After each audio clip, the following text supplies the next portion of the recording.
Hello friends, welcome to Mluka.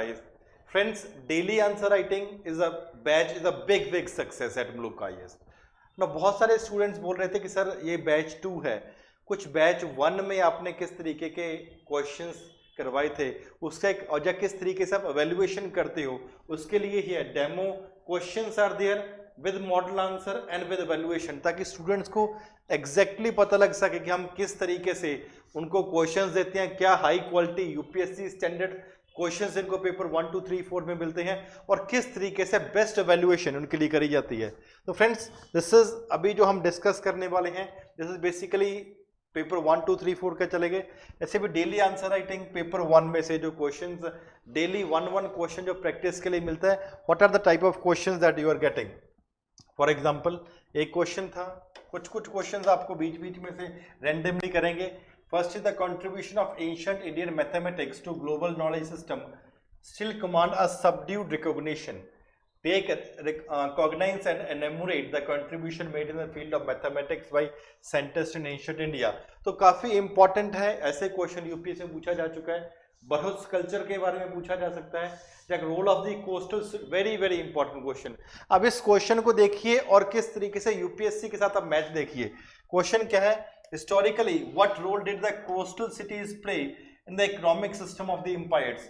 Describe the layout of the colonial cities and towns found by British India. Very conceptual. आपने 2021 और 22 का paper देखा होगा। एक बार sure है कि क्वेश्चंस आपकी अंडरस्टैंडिंग के बेस के ऊपर आ रहे हैं। ऐसा नहीं कि रैंडमली बुक में से डायरेक्टली आप कोई क्वेश्चन लिखोगे, देखोगे और वही आ जाएगा। It is conceptual based, understanding based, clarity based question, ऐसे क्वेश्चंस आ रहे हैं। और for example, examine the political events in history 1892 1905 and as a marker of the decline of the moderate politics towards the emergence of the radical politics in the Indian national movement। एक simple question है, कुछ randomly और choose करते हैं। For example, explain the significance of island arcs in the process of mountain building। क्या significance है? that was another question that was there। elaborate upon the four phased evolution of the Tethys Sea to the Himalayan mountains। तो वो उस तरीके से what I am trying to say is it is a very high level UPSC standard questions है। और same is the case हर आपके question के आपको मॉडल आंसर, चाहे बर्ड्स कल्चर है, जो भी टॉपिक्स है, कोस्टल सिटीज का है, एंड वेरी, और ऐसा नहीं कि बहुत ही बड़ा एलेबोरेट आंसर दे दिया कि आपको उस मॉडल आंसर में से आंसर को निकालना पड़े। It is a very high level questions, और जितना आपको रिक्वायर्ड है, जितना आप प्रैक्टिकल तरीके से लिख सकते हो, उतना ही फॉर एग्जांपल आपको मॉडल आंसर में दिया जाएगा। उसी तरीके से पेपर 2 के क्वेश्चंस दिखाता हूं जो हमने डाले हुए हैं।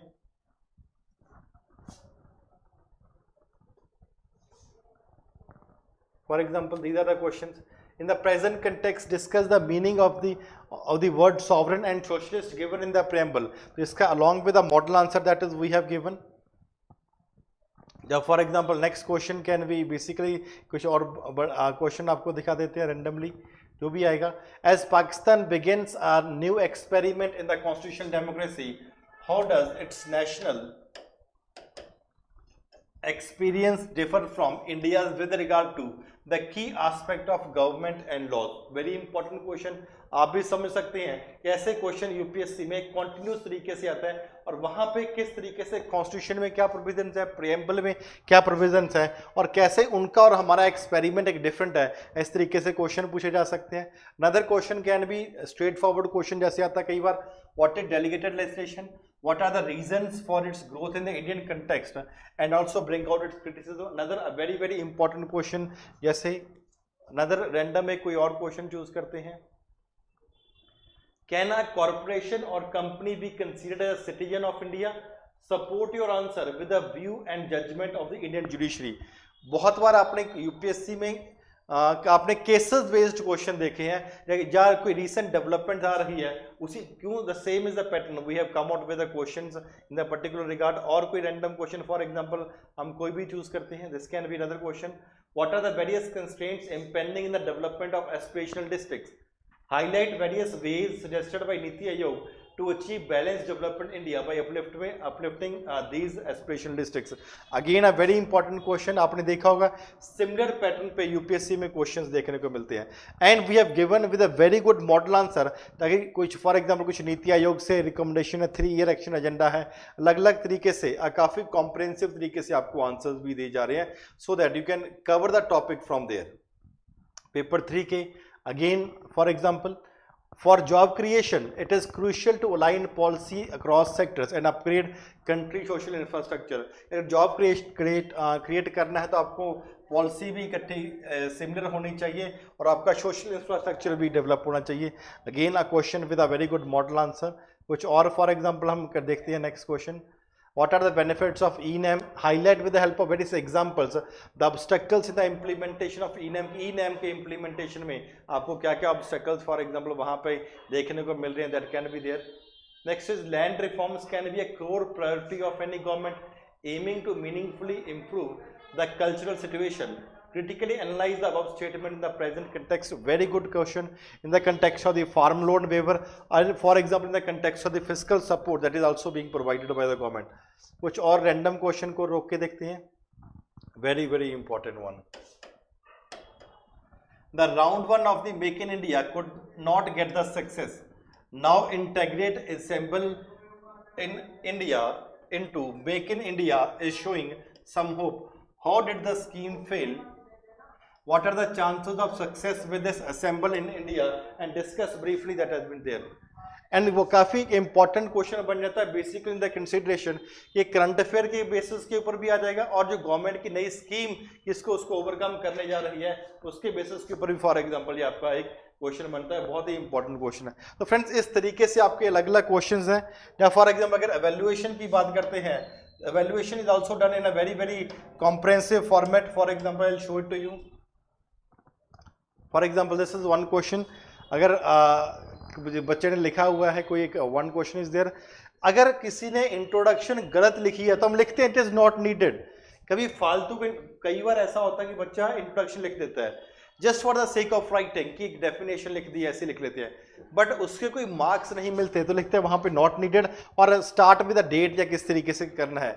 सेकेंड इज और बताया जाएगा इनकरेक्ट है, इसकी जगह पे आपको क्या लिखना चाहिए. That is basically being there एक कॉम्प्रिहेंसिव तरीके से. जो अगर कुछ गलत है तो उसको क्रॉस किया जाएगा. ऐसा नहीं है कि आपको सिर्फ खुश करने के लिए हम दे रहे हैं. अगर आपने गलत लिखा है it would be totally cross, तो नहीं नॉट नीडेड है.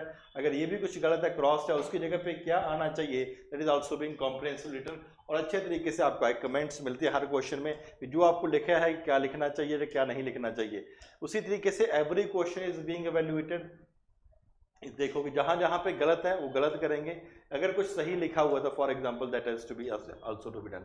So friends, what I am trying to say is a very high level quality question that we are basically providing with model answer that has basically being there. तो काफ़ी high level के questions provide किए जा रहे हैं आपको at Muluka IAS for the daily answer writing program. तो जल्दी से अपने आप को एनरोल करिए. The monthly fee for this program is just 599 plus GST. 710 रुपये के आसपास फीस है. अक्टूबर मंथ का प्रोग्राम चल रहा है. पेपर 1 स्टार्ट हो चुका है, अभी 2-3 दिन ही हुए हैं. जल्दी से अपने आप को एनरोल करिए. पूरा टाइम पड़ा आपको, अक्टूबर है, नवंबर है, दिसंबर है, जनवरी, चारों के चारों पेपर का आपको काफी कॉम्प्रिहेंसिव तरीके से तैयारी हो जाएगी. अगर हमारे वाला दिया शेड्यूल वेबसाइट पे जाके देखिए, Muluka IAS ऐप पे जाके देखिए, आपको डेट वाइज हमने शेड्यूल दिया हुआ है कि कौन से दिन कौन सा टॉपिक पढ़ना है, उसी टॉपिक के बेसिस के ऊपर आपको क्वेश्चन भी मिलेंगे.